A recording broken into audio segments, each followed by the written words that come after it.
आप सल्लम को चीर दिया लोगों ने छुरे मार मार के। जैसे मैंने मक्का फतह किया, आपने कहा पंजाबी का बड़ा प्यारा जुमला जब मैं ये कहता जान दिया, लेट इट गो, जान दे, जान दे, कुछ नहीं होता। ये बाजी आप ले जाएं सर, कोई मसले की बात नहीं है, दिया हमने आप। ये थी मुसलमानों लफ्ज़ मुतमइन्ना की शान है ये। इरजे इला रब्बी की राज़िया तो मर दिया। नफ्स मुतमइन्ना जो हार्ट माइंड का वो स्टेट जो है ना, जो अपने आप से आजाद हो चुका होता है, अपने अंदर के गंदे वो दे देता है। ये जो नफ्स है ना, जो ये वाला नफ्स है, ये जो माइंड है, ये जो ट्रेनिंग इसकी बचपन से हो चुकी है, इसका डिप्रेशन यही है कि मेरे मसाइल पूरे नहीं, दूसरे लोग नहीं होंगे, अपनी कन्वीनियंस पे और लोग होंगे बस। ये अपनी जात से आजाद ही नहीं हुआ होता। इसका डिप्रेशन मैं मेरा सब कुछ अपने से रिलेटेड इसका काम। इसकी फ्रस्ट्रेशन भी खुद है अपनी फ्रस्ट्रेशन, क्योंकि ये अपने आप को इस तरीके से यूनिक समझता है और लोग ही नहीं थे जैसे। आपका गम ही नहीं है कोई अदिल भाई, और कोई तकलीफ ही नहीं हुई है, बस जो मेरे साथ हो गया वो बहुत बड़ा है। और ये मुझे बहुत देखने को मिला इस तरह का, दुनिया भरी भी है इस चीज से। इतना गुस्सा, इस बात का गुस्सा है तो तकलीफ का मैं मुनकर नहीं हूं। लेट इट गो क्यों नहीं हुआ? तो लेट इट गो करने के लिए और माजी का गम बुझाने के लिए और फ्यूचर के डर से करने के लिए अपनी जात से कोई, अब बड़ा मेन जुमला मैं कहने लगा हूं, रकम कर लें इसको आज, रकम कर लें इसको आज। हुज़ैफा कहां चला गया हमारा?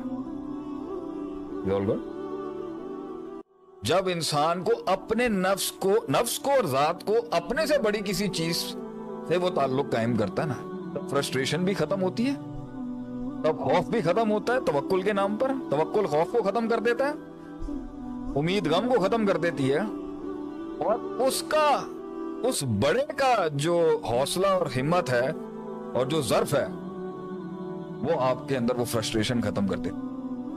तो नफ्स हमारा वो नफ्स है जिसे ना कोई उस्ताद मिला, ना रब मिला, ना अपने से बड़ा कोई आदमी मिला, वो ना किसी को मानता है बड़ा। यही वो लोग हैं जिनके ये सेल्फ क्रिएटेड डिप्रेशन इनका इसलिए बहुत ज्यादा है और सेल्फ क्रिएटेड एंजाइटी इसलिए बहुत ज्यादा है। एक तो इनका मसला है सारा मटेरियलिज्म और अपनी जात से जुड़ा हुआ, और दूसरा मसला ये है ये और किसी को समझता ही नहीं है। इसलिए जब इसको हौसला देते हैं, जब इसको बात समझाते हैं, उसके साथ भी ये हो रहा है, उसके साथ भी हो रहा है, तो कहता है मैं हूं, मी माई सेल्फ एंड आई। रब की बात करते हैं कि देख रब है, बड़ा है, बहुत बड़ा है, अल्लाहू अकबर सबसे बड़ा है, नहीं समझ आती। अंदर से नफ्स इस पोजीशन पे पहुंच चुका होता है, मैं सबसे बड़ा, अना रब्बुकुम अल-आला। इसलिए इसका डिप्रेशन खड़ा है कि कहीं मेरी जात ना टूट जाए, मेरी जात ना झुक जाए, मेरी जात कहीं चैलेंज ना हो जाए, मेरे से बड़ा कोई आ गया मैं मरना चाहूंगी, मेरे से बड़ा इल्म आ गया मैं खत्म ना हो जाऊं, मेरे से बड़ी किसी की शोहरत हो गई तो मैं खत्म ना हो जाऊं, मैं कबूल नहीं हुआ तो मैं मर नहीं जाऊं, मैं सब पे डोमिनेट नहीं हुआ तो मैं खत्म हो जाऊंगा, मुझे खाना नहीं मिला तो मैं मर जाऊंगा, मेरी औलाद और मेरे बच्चों को अगर कुछ नहीं हुआ तो खत्म हो जाऊंगा, मैं मेरा खानदान से कोई इज्तिमाइयत नहीं होती, खुद में डूबा हुआ नफ्स। ये है डिप्रेशन, फ्रस्ट्रेशन और खौफ की सबसे बड़ी अलामत। तो तूने खुद वो खौफ पाले हुए हैं जो ऑफिशियली एक मुसलमान को इसलिए नहीं होने चाहिए थे, क्योंकि मुसलमान का वो विजन ही नहीं है, ये विजन ही नहीं था हमारा, और उस विजन के तहत वो ट्रेनिंग ही नहीं थी, विजन के तहत वो इल्म ही नहीं आया, और उस विजन के तहत वो जो कुव्वत इस्तदलाल और कुव्वत इल्म जो और जो परसेप्शन और पर्सपेक्टिव पक्के करने थे वो कुछ और पक्के करा दिए हमने। तो आप उसको उसकी बेसिस पे तो घबराहट होगी। जब सिखाना ही हमने ये है कि भाई तू और सब कुछ है, मैं तू और खुद एतमादी जो कहता ना, वो तकब्बर वाली खुदी नहीं है, वो इकबाल की खुदी है। खुदी को कर बुलंद इतना कि हर तकदीर, वो खुदी को कर बुलंद इतना कैसे है कि खुदी से आजाद हो के खुदी को सबसे ज्यादा बुलंद किया जाता है। वो अपने से आजाद होने वाली खुदी है, वो अपने में डूब जाके अपने में मरने वाली खुदी नहीं है कि जहां निकल जा रस्तों के ऊपर बर्बाद भी हो गया तो अब बात क्या मसला है। तो ये जो जुमले हैं ये नेगेटिव नहीं है, ये तो हम उसको सिखा रहे हैं। क्या हो जाएगा अगर नफ्स अगर तेरा बर्बाद भी हो गया फील्ड के अंदर, तो भी तू बहुत बड़ी मेराज पे चला जाएगा, क्योंकि नफ्स ने अपने नफ्स को हरा के तो तू अपने नफ्स को इमाम बनाएगा। जिस जगह पे उस नफ्स को जलाएगा उस जगह के ऊपर एक बाग खड़ा हो जाएगा तेरे सीने पे। तो ये वो चीजें हैं जो समझने की थी, ये वो चीजें थी। तो जी ये क्लियर हो गया पहले अदिल भाई, is all good.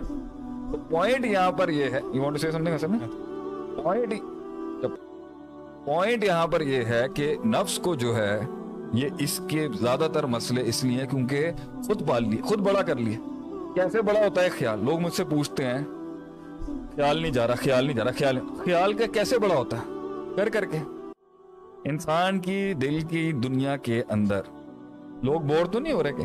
Is everybody okay? बोल देना, मैं खत्म कर देता हूँ, मुझे तो कोई मसला नहीं। हमारा तो टॉपिक ऑफ एक्सपर्ट ही यही है यहाँ पर। लोग जो हैं, लोग पूछते हैं जी ख्याल नहीं जा रहा। मैं कह रहा हूँ ख्याल में इतनी पावर कैसे आ गई कि वो आपको ड्राइव कर रहा है? कैसे आ गई? पहले आपने उसको पाला, अब ख्याल मजबूत हो गया और वो आप पर अटैक कर रहा है। तो जब आप, तो एक दुनिया होती है ख्याल की दुनिया, तखय्युल जिसे कहते हैं। यहाँ पर आती है ट्रैफिक और चली जाती, उसको पकड़ते आप खुद हैं। अब वो अच्छा ख्याल हो, बुरा ख्याल हो, नेगेटिव ख्याल हो, मुस्बत ख्याल हो या डर का ख्याल हो, आया चला गया। नफ्स खुद भी पेश पैदा कर सकता है, शैतान भी पैदा कर सकता है, और सामने बाहर मिनल जिन्नती वन्नास, इंसानों के अंदर भी जिन और शयातीन या कोई दुश्मन खड़ा होकर कर सकता है। ख्याल आया, ट्रैफिक चल रहा है, पार्क नहीं हुआ, चला गया। ख्याल की इतनी ताकत ही नहीं होती कि वो 10-15 मिनट से ज्यादा टिके। आपने उसको पकड़ा, आप उसको पकड़ के साथ ही चलते रहे। आपसे सल्लम ने जो तरबियत का कॉन्सेप्ट दिया था, उसमें घर और माए और बाप थे जो बच्चों की ट्रेनिंग कर रहे होते थे कि साइकोलॉजी इतनी पावरफुल तैयार करनी है। और अब तो यूएस का ये स्टडी रिसर्च कहती है कि 4 साल में बच्चे की साइकोलॉजी परफेक्ट हो जाती है। उसके बाद जो वो सारी जिंदगी बनेगा उसी के ऊपर से उसने लेके चलना है। हम उस एज के अंदर बच्चों को पता नहीं क्या क्या नहीं दे देते। तो वही तो बचपन के डर हैं जो कहाँ जाके निकलते हैं। वही तो बचपन का पागल बना था जो हिटलर का कहाँ जाके निकल गया। ख्याल आया, ख्याल जा सकता था। ख्याल को पकड़ के फिर हमने आदत की दुनिया में ले गया उसको। आदत हो गई है ख्याल को उस तरह जीने की, और ख्याल और मोटा हो गया आपके अंदर। चाहे वो माजी का ख्याल हो, मुस्तकबिल का ख्याल हो या इंतकामी ख्याल हो, ख्याल तो आएगा, माजी का भी मुस्तकबिल का। लेकिन अल्लाह ने तो इंसान को भूलने वाला बनाया है। अल्लाह ने इंसान की सोच को और उसके अंदर की परसेप्शन को और उसकी साइकोलॉजी को बनाया ही ऐसा है कि वो स्विच कर सकता है, डिफ्लेक्ट कर सकता है। उसको पकड़ के बैठना मुश्किल है, पकड़ के हम खुद बैठते हैं, निकलना आसान है उसके लिए। माइंड कहीं और डिफ्लेक्ट कर लें। गुस्से में आता है ना, हदीस में आता है, पानी पियो, पोजीशन चेंज करो अपनी। क्यों डाइवर्ट करेंगे? ठंडा हो जाएगा। उनके खून के अंदर शैतान ने एक स्पेशल स्टेरॉइड मारा है वहां पर, या जरिका मजरिदम।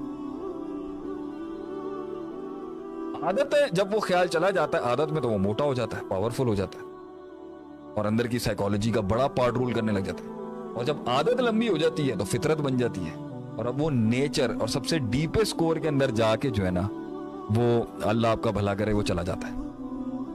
और उस लेवल पे जाके वो ख्याल जो था ना, चाहे वो माजी का गम था, मुस्तकबिल का खौफ था, या फ्रस्ट्रेशन थी, गुस्सा था और गैज़ या इंतकाम था, वो फितरत का पार्ट बन जाता है। फितरत का पार्ट जब वो चीज बन जाती है ना, ये है वो जहां डिप्रेशन अपनी जड़ें पकड़ लेता है। And that is where you can, आप उसे इल्म के, सिर्फ इल्म पढ़ा के नहीं निकाल सकते। हम कितने लोगों, अभी आप लोगों को कितनी भी बात कर रहा हूँ, नहीं समझ आ रही है।